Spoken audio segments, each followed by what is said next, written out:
Welcome, Morning. everyone. Wanted to start off, we had 4 business owners that were going to attend today. One of them last minute was not able to attend. If she is able to join in, she will during our webinar, but we're going to start today. Thank you for everyone for joining us. I'm your host, Andrea Miller. I am the Director of Marketing for the DaySmart Beauty brands, and I've been looking forward to this conversation for a while. These 3 people that I have with me today have built something truly special, and they did it on their own terms. What they also have in common is that they all use DaySmart Salon to run and power their business. So today we're going to pull back the curtain, talk about what it actually takes to build a business that lasts, the wins, the hard lessons, the burnout, the breakthroughs, all of it. One thing before we start, though, this is meant to be an open and interactive webinar. So if you have questions at any point, drop them in the chat. I'll keep an eye throughout the event on when questions are submitted. So if you see me looking back and forth, I'm running those on a separate screen.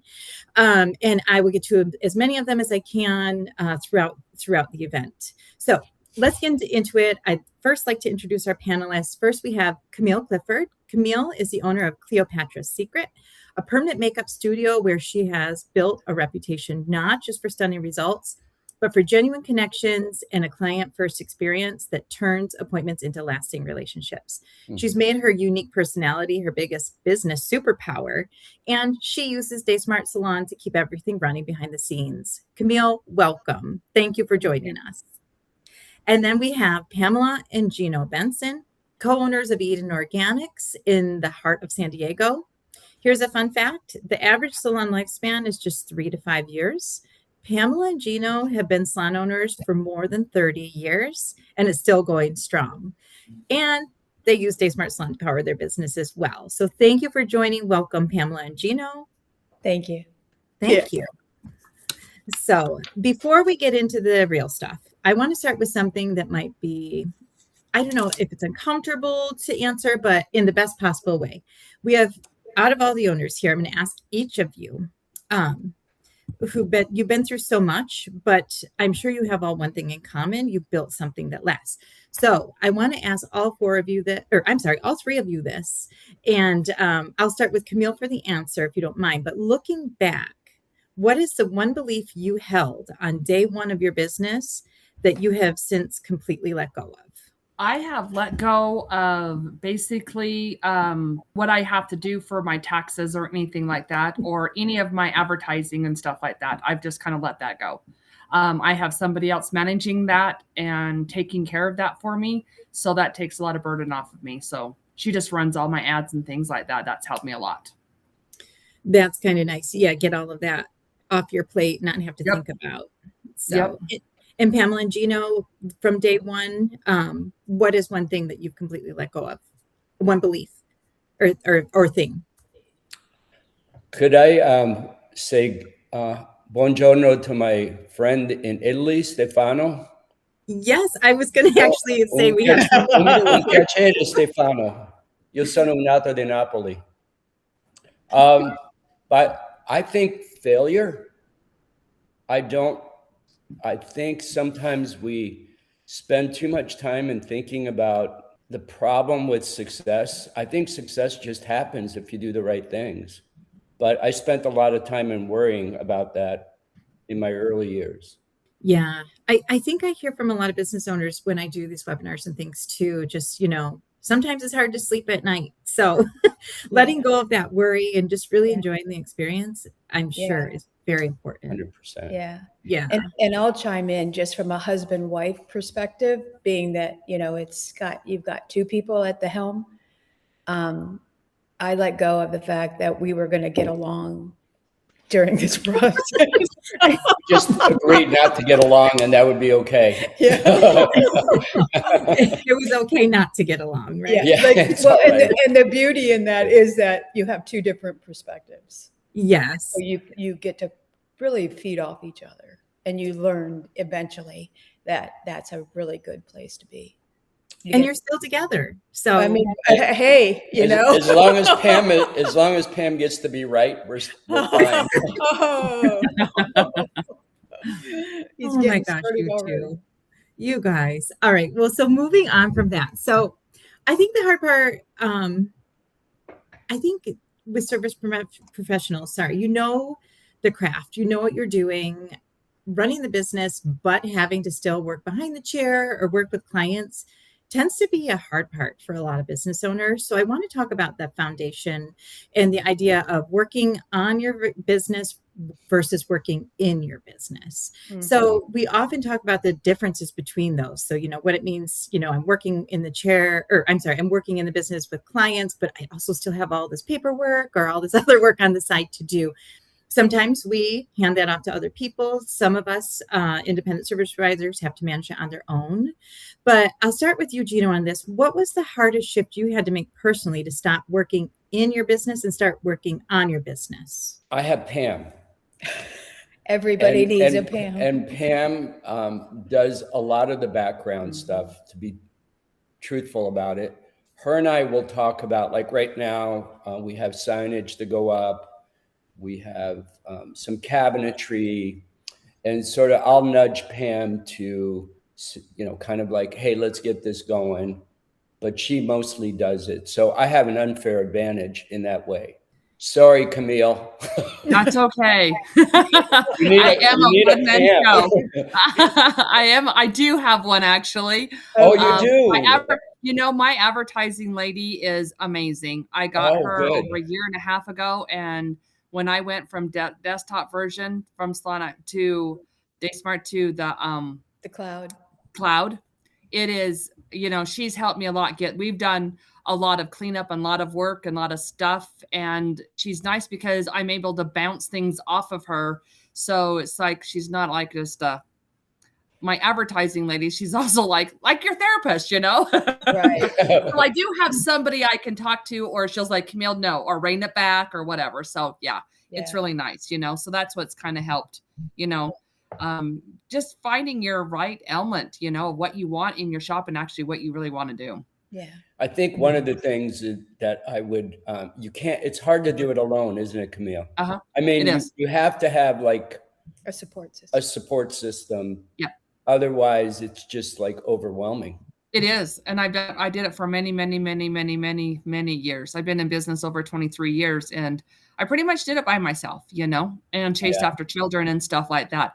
But a year ago, I just decided I needed some help, and I found a wonderful, advertising lady that just doesn't advertise. I mean, she had no idea. I worked with Salon Iris, on the desktop for quite a while, but she actually has learned it. She knows it. So, I don't have to do anything. She sends out my emails, what's the specials for the month or whatever, or, stuff like that. So that's kind of nice.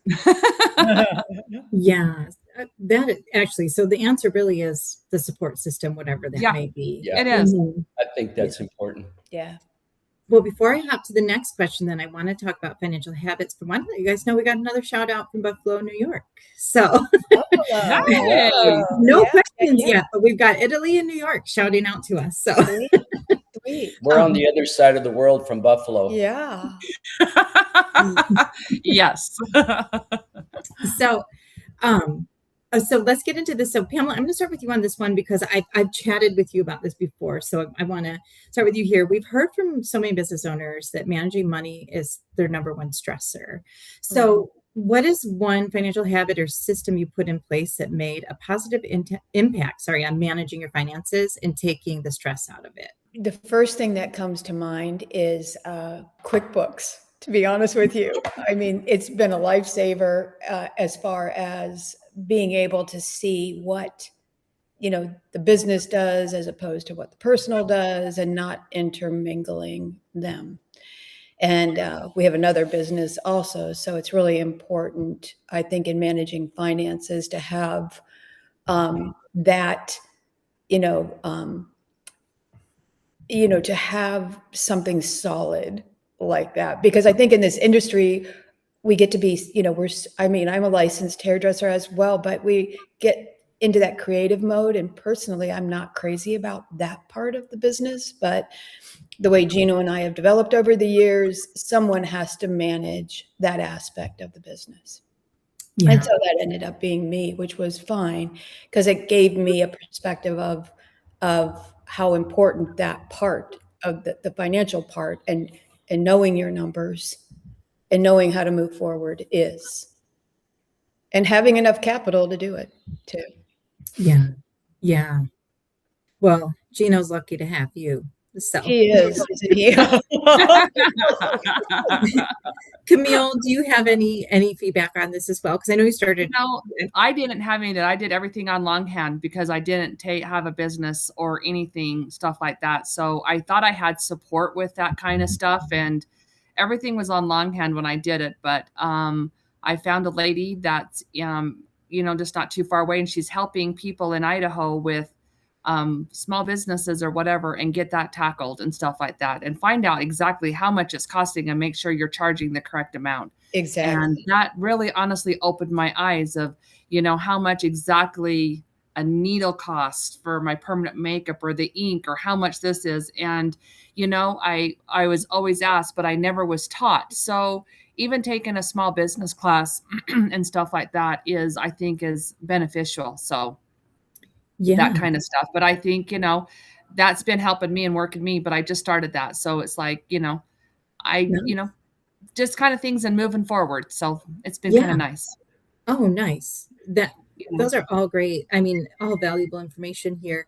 One thing I wanted to mention, our fourth panelist was having technical errors, and she has joined as a audience member. We can't see her. She cannot speak. She can only type in the chat, but her name is Jenna. Jenna was going to join us today. She's a solo stylist that owns Cush Hair Studio in Davenport, Iowa. Her story is really about determination, staying true to herself, and building client relationships that stand the test of time. So she built a thriving salon single-handedly and uses DaySmart as well. Jenna, welcome. Thanks for joining us. What I'm going to ask you to do, Jenna, if you have an answer to something that we're asking, if you don't mind typing in, we would love your feedback, and I'll share it for you. So we're just gonna work in that manner today. So moving on from financial, which by the way, DaySmart Salon does integrate with QuickBooks. If anyone has questions on that. Yeah, which I need to talk to you about. Yep. Possibly not me, but possibly our support team. But yeah. Oh, come on. You have it all. I try, guys. I try. All right. So let's go with what to automate and what to hand off. I know we talked about this a little already because it sounds like you guys have already done that. So this could be a repetitive question, but maybe we can dig into this a little more. Camille, I'll start with you because you did everything on your own for a while and then just brought on somebody a year ago. So for those in our audience who feel overwhelmed, when it comes to managing business and working with clients, what's the first thing you suggest automating or handing off to somebody so that you're able to focus on your work the most? So when you did this, what was the very first thing, or why did you hire her? What was it that you just knew you had to get off your plate? Well, I've been in business 23 years, and when COVID hit, my business just tanked because of, I'm going to live like in a farming community type of thing, and so I had to rebuild. And so I needed some help to get myself back up there and everything. Basically what I handed off is she helped me get on the back office, and she helped me with all the paperwork so I can send that to my clients, and it's all done. So when they come into my salon, I don't have to worry about the paperwork being filled out or anything. I can already look at their things, find out more information about them or whatever things that I need to look for them at that between, the spa side or my permanent makeup side. And then I can look at them and that kind of stuff. And then she takes and sends all my emails out for me so people know everything. So I don't have to worry about that. So if there's a technical difficulty, she deals with that for me so I don't have to. So I can worry about my clients when they walk in the door. It's all about them, not filling out their paperwork or doing any of that stuff. It's all hands on and visiting with them exactly what they want or what they're really here for. That's nice. Zero disruptions. That's what I like. Yeah. Okay, wonderful. And then Pamela and Gino, do you have anything that you want to elaborate on with this? I would say that along with Camille, that we have our clients, at least when when people come in, they come in through our website, through DaySmart, and they fill out that request an appointment form. And so a lot of them, I get so much information off that. But the beauty of that is it's the ease of it feeding right into the database.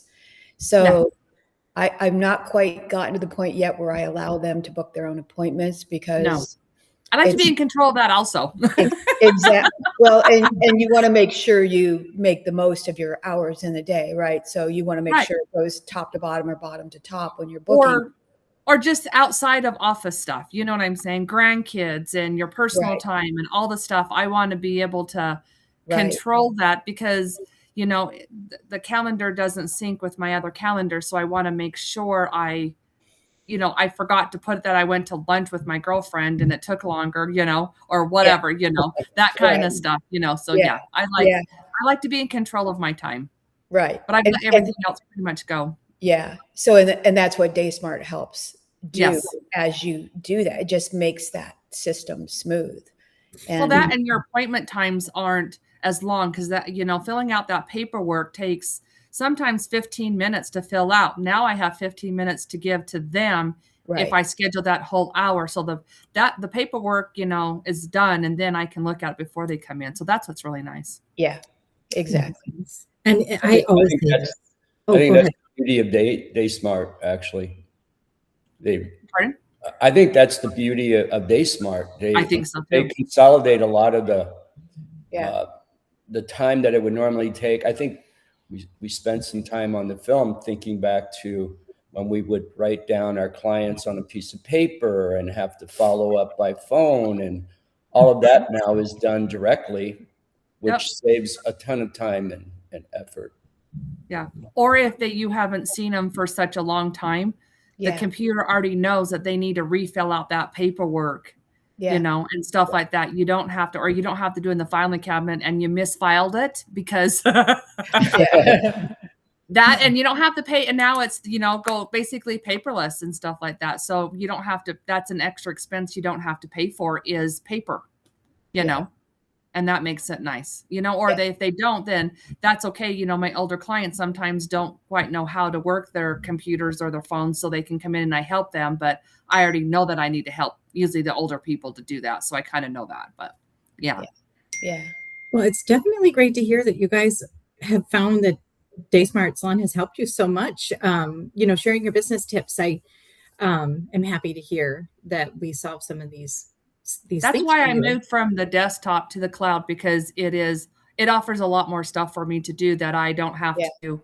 I can add to my clients more than, waiting for them to fill out the paperwork or whatever, and stuff. Yeah. So yeah. Well, and Jenna just chimed in. Thank you, Jenna. DaySmart's getting all the compliments today. Thank you all. She said she wouldn't survive without DaySmart. So, so that makes me happy to hear. I agree with you guys though. Online booking is a tough one because you lose that control. But I think that's one great thing too. I wish Jenna, if you have anything to chime in about it, that'd be great because I think you use it often. With the request option, because we know like it's scary to use. So we make sure, they can request the appointment. You guys can approve it. We don't want just an appointment popping up in your books later in the day, just randomly out of the blue. So there are ways to use it, but it is a scary feature to use.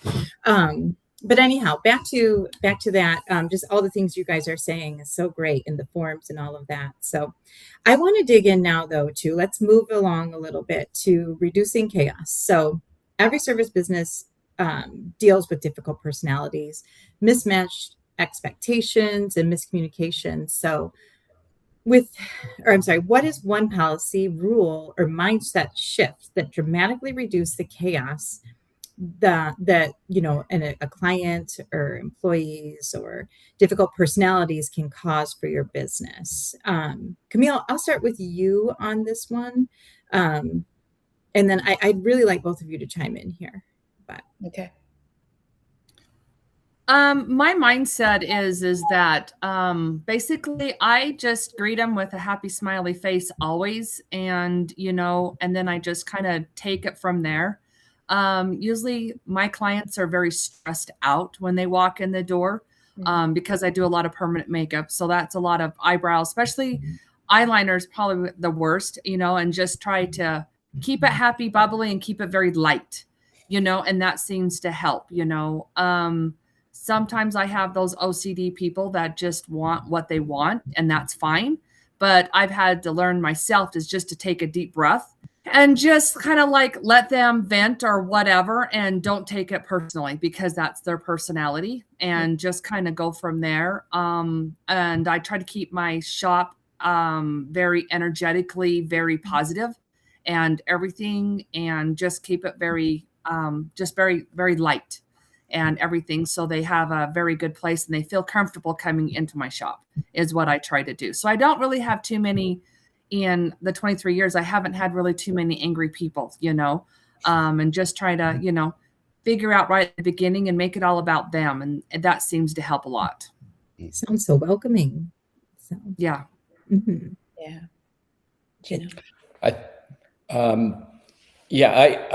really agree with what Camille just said. I mean, the energy that you set for your salon it comes from you. Yeah. And if you stay, generally I don't have problems with clients. I think largely because I don't recognize the problems, and Right. all of it is good. They're coming in, they're wanting to spend money with me, and all of it is a positive to me. So when I let go of that resistance, oh, this person's a nudge, or this person's going to be a pain in the butt today. Once you let go of that, everything's fine. Yep. Yeah.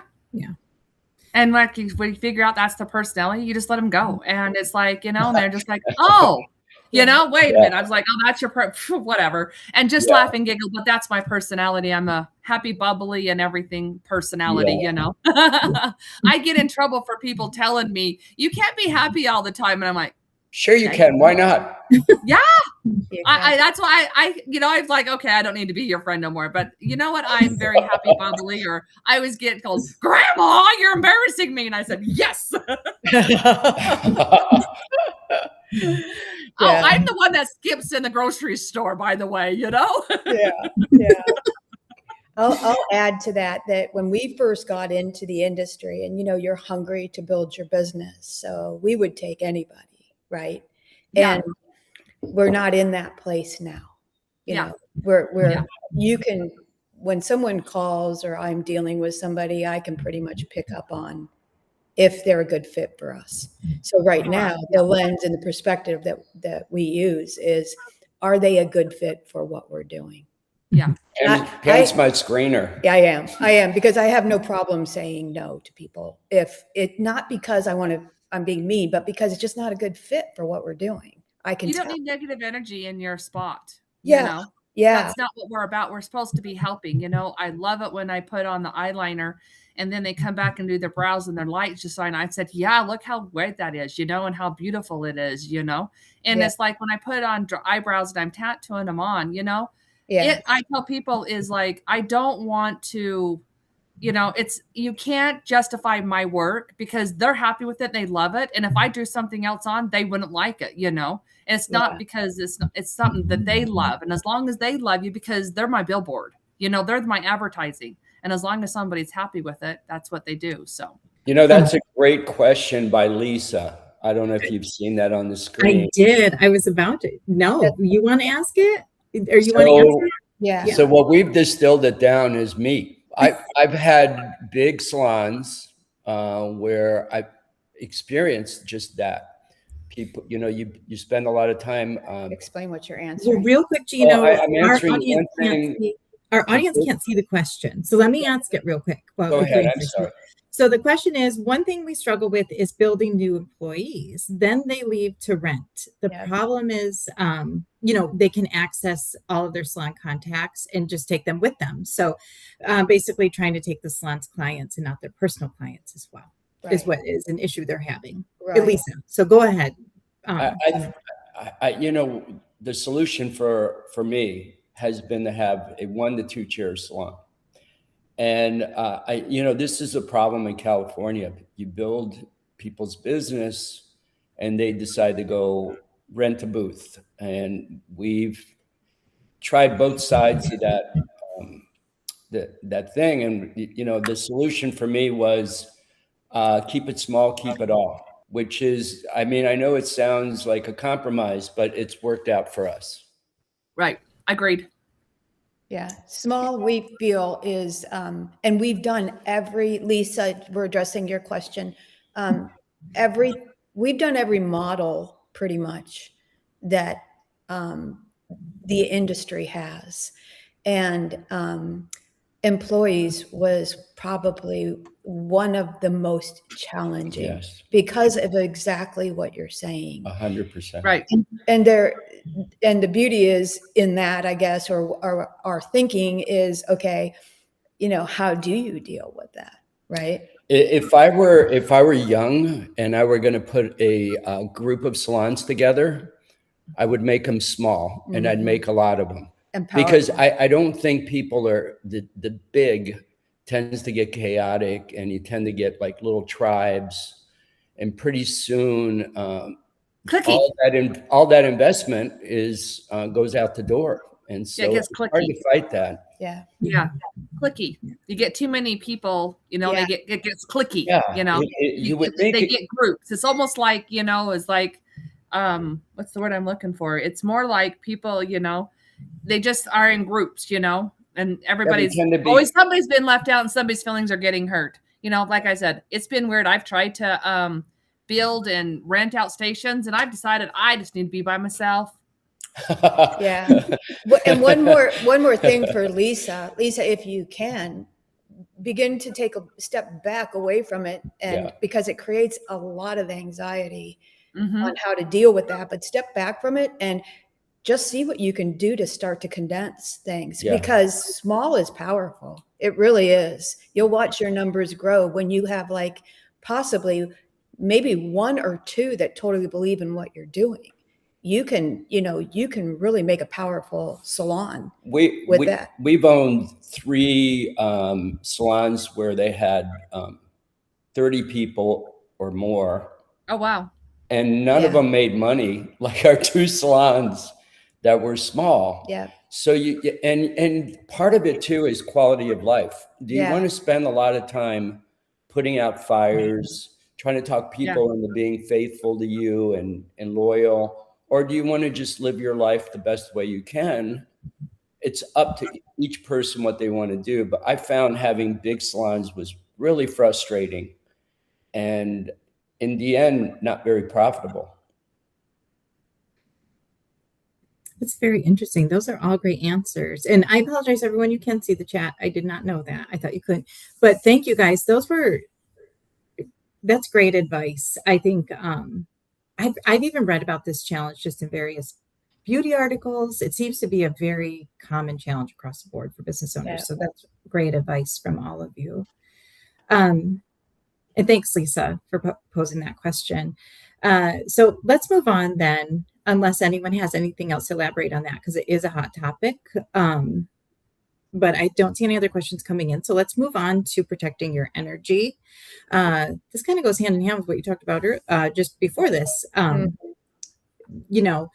This work is physically and emotionally exhausting. So how do each of you protect your energy, and what does that look like for you? And Gino or Pamela, do you want to start on this one? But I'd love for both of you to share. Yeah. Okay, Gino. Well, for me, I work out. I give so much to the salon. I think it's just balance, life balance. I don't feel anymore like there's a whole lot of stress in the business. So for me, it's just a joy. Drink Mountain Dew. All right. Sorry, I shouldn't have laughed out loud like that, but I read that. I went, oh my gosh, you have no idea. How did they know? Mine's Dr. Pepper, but that's okay. But anyways. Mountain Dew's got more Thanks, caffeine. Cute, Jenna. Camille, how about you? Do you have anything that you do specifically, especially I'm an energy worker. I don't know if anybody knows what that is, but I'm an energy worker, a light worker. I do all that stuff, and I'm into all the feng shui and all the love and the light and all the stuff like that. That's what I keep at my work and everything like that, and I keep it very going. But I also feel like I'm also out in the people, so I try to do all that stuff. But mine is just not working out. I play pickup all 3 to 4 days a week. I do pound. I do hip hop Zumba. I do line dancing with my grandkids and take them to do things. And I take off and go craft shows with them, and we do those kinds of things, sit around and sew and cook and everything. And that's where I put, that's where I release my energy from all those kinds of stuff, I just kind of like leave work, and then every now and then I pick up my phone if I need to schedule an appointment. But that's what I just do, is just keep myself, going and stuff like that, and just hang out and have fun in life, just that's my release and my rest time, that's what I do. Yeah. And as you said earlier, skip through the grocery store. So. Yeah, I do. Or sing and dance, and I like dance in the grocery store too. And Andrea, I'm going to take the opposite view of that, which I think it's such an energy, you're giving yourself to people all day long, right? Listening to their stories and sometimes you take in more than you probably really want to, but I find going inside for me is the best side. Like just sitting with myself and kind of redefining, making kind of just doing what I can internally to ask myself some of the hard questions, like, where is it you want to go?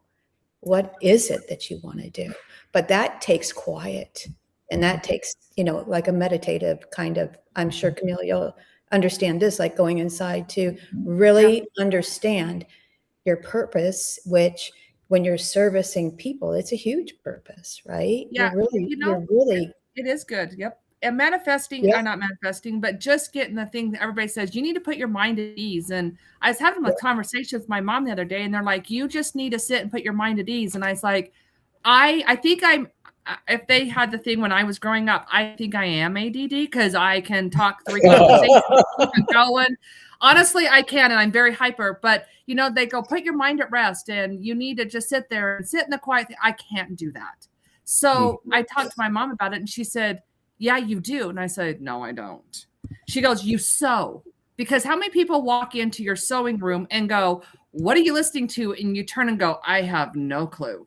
She says, that's where you put your mind at ease. You just do it a different way than just sitting there. Exactly. You go and do something else. I sit there and, I just can't sit there and listen to somebody tell me, go to this quiet vineyard. And that my mind goes about things I need to be doing. But I go sew or I go crochet. There you go. And that's my time to quiet my mind down and stuff like that. So she says, you just do it differently. And I was like, oh, never thought of it that way. Good point. Good point. Yeah. Mm-hmm. It's funny how we're all a little bit different with that. Some of us have to keep busy, and some of us need to calm down just to ease our minds. So. Oh, my grandkids laugh at me because they go, Grandma, what are you doing? I said, being an old lady and sit in my rocking chair and I'm crocheting. And they're like, oh. This is my downtime. Leave me alone. Yeah. And that's how my grandson learned how to crochet, because he wanted to sit on my lap, Oh, sweet. And he learned, he's been crocheting since he was 8 years old, and he's 14, and he helps me. He crochets a lot of my stuff for my craft shows, So that's why I said it's just amazing that I just sit there and they're all learning. Some like to sew better than crocheting. And so, my house is pretty full, but it's fun. But everybody does their own little thing, and stuff like that. Quiets their mind somehow. That is so sweet. So sweet. Oh, so such good advice. This is such a good webinar. We're getting close. I only have a couple questions left. So let's move on to staying in your own lane. So this is a good one. There's always someone bigger, faster, or more viral on social media. How do you stay in your own lane and avoid the comparison trap? And Camille, I'm going to start with you on this one, because your brand really is your personality, and you've learned how to figure out like who you are versus everyone else. But again, please, everyone weigh in when you can. So mine is to stay in my own lane, as I had to learn that because I was talking to a lot of different people, because in my area, we have a lot of people that are doing what I do, and try not to compare myself to them. So what sets me apart is I had to brand myself. And my branding myself is what I do in my personal life, my grandkids and my sports with my grandkids and my craft shows and everything, and just making myself happy, bubbly and things like that. And, that's how people come in, because they like me and who I am. And, You know, a lot of them come in and go, can't get enough of you, because you know what? I can do that Brazilian wax. Let me tell you, we have lots of stories to tell. I have lots of stories, you know, so it's quick, easy, and it just makes them relaxed and comfortable and things like that is what I do. But, you know, it's just who I am, you know, just like Jenna said, yeah, just be yourself as what I've decided to people, you know, when I'm out in public, it's like, Grandma, who is that? I have no idea. I don't remember names very well, but I know what I did to them. Or I was out just working out one day, and this lady walked up to me, and I looked at my daughter, and I go, I don't know who that was. She knew me because of my husband. I didn't know who she was. She just knew me of my husband. I was like, oh, whoops, sorry. But, you know, but it's just who I happily and bubbly and, you know, just be out there and be yourself, you know, and that's what people really attract yourself to, you know. That's what I just do, is just making my brand myself, who I am. Yeah, it's great advice. Well, we take a different approach to that. We have reinvented our brand through organic products, which became it really has become the biggest part of our business. We started about 15 years ago, and I think branding is, and what differentiates you. I think a lot of hairdressers and business owners don't spend a whole lot of time with this, but what sets you apart from everybody else? Mm-hmm. And when we were fairly new in the business, we did pretty much what everybody else did, sold the same products and hoped that they'd like me better than the guy next to me. And now we have come to the place where our products and the way we do business is our brand. And I don't have that gift of personality, so I couldn't go with Camille. But yeah, he does. I am very outgoing. Yeah, I can feel that energy. He's being very modest, Camille. He's very out there. I know. I can tell. I saw it before we came on this. But the brand that we've created, I think, is what makes us different from everybody else. Yeah. And when you have products on the shelf that are different from others, and people have to come to you to buy them, then that automatically sets you apart. Yeah. Or if you do something different than everybody else does, technically, they have to come to you. And we've found that to be like a big part of our business, just being different and creating something new. By the way, has anybody ever heard of Aveda? That's my background. So, Aveda, Ayurvedic, yeah. Horst was my hero when we first started doing hair. Mm-hmm. And he had done something so different that everybody else just came on board that was into pure natural. That's our lineage to organic products now. So I think, and also going with something that's the best product for your client. Forget who you are, but what's best for them. I thought Horst did a great job with that. And we sort of tried to model ourselves after what he did. Yeah, I'll add to that too. When you kind of watch your path or your journey or whatever you want to call it, Gino had at one point in our career had contact dermatitis so bad on his hands from the color we were using that we had to find an alternative. Now, this goes back possibly 15, 20 years ago. I just began to research brands because, you know, to me, I want to fix it. Like, let's either fix it or we have to shift gears and change careers, which I don't think was really in the cards for us. So as we researched, we came upon one company that was making color because Horst at that time didn't have a color line. He just had products. He just had hair products. And he used organic color systems. Yeah. And so we started. That's how we went. And and it was awful. By the way, Pam didn't want to pay my assistants. What? So I had to have an assistant to do everything for me. And at times I had two of them. Oh, because of the complications from the product. That's probably true. Yeah. Yeah. Yeah. But I think too, just being concerned with health, you know, if you want to have a long career in our industry, we work with some pretty hardcore chemicals. Yeah. and It's our very, hands are immersed in them. when you really get into the health part of it, we hairdressers work in one of the most toxic environments, even though it doesn't look that way. That and nails. Huh? And also Nails. nails. Nails. Well, yeah, Yeah. usually there's usually manicurists in the salon. So one of the things we learned was we would, in our bigger salons, we would encase our manicurists with ventilation and plexiglass, and that was fine. But now But not we just enough. don't have one in the salon. Yeah, now it's just us. Yeah. Well, I have to ask. So prior to my being at DaySmart in another life, I had 20 years in the salon industry before coming here, and Aveda was my background. I actually worked for the distributor for a while as well. So I'm curious, and I think everyone wants to know. So what is the product that you chose if it's not Aveda for organic? So we use Owe, which is from Italy, and O&M, which is from so the standard for organics is much higher in Europe and other countries than it is in America. Otherwise, I would buy American. But always from Italy, Arete's from Italy, Organic Color Systems is from England, and O&M is from Australia. Those are the products we use. And most of them have 4 ingredients or less, which indicates that they're pure products. And that's what we found to be best for our clients. And our clients seem to gravitate towards that because they appreciate that. Yeah. It's a lot more expensive, so it's not for everybody. Right. But we've decided that would be what we would do. That's great. That's great. And we're all product junkies here, part of the industry. So thank you for sharing that, because everyone, I'm sure, was curious. So I was just going to ask what we were all thinking. But this is all great. Yeah. And all great answers. I think one thing I used to say was like,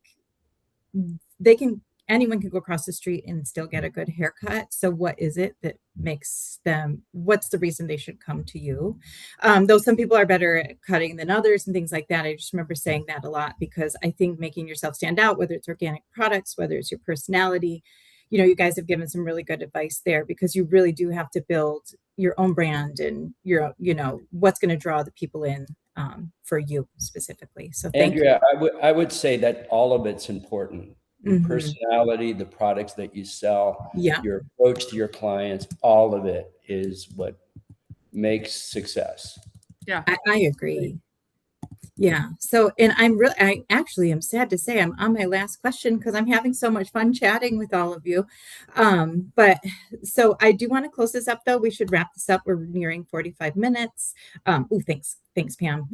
But so I want to end it with this one last question. And I think this will be a really valuable one and a great way to end this webinar.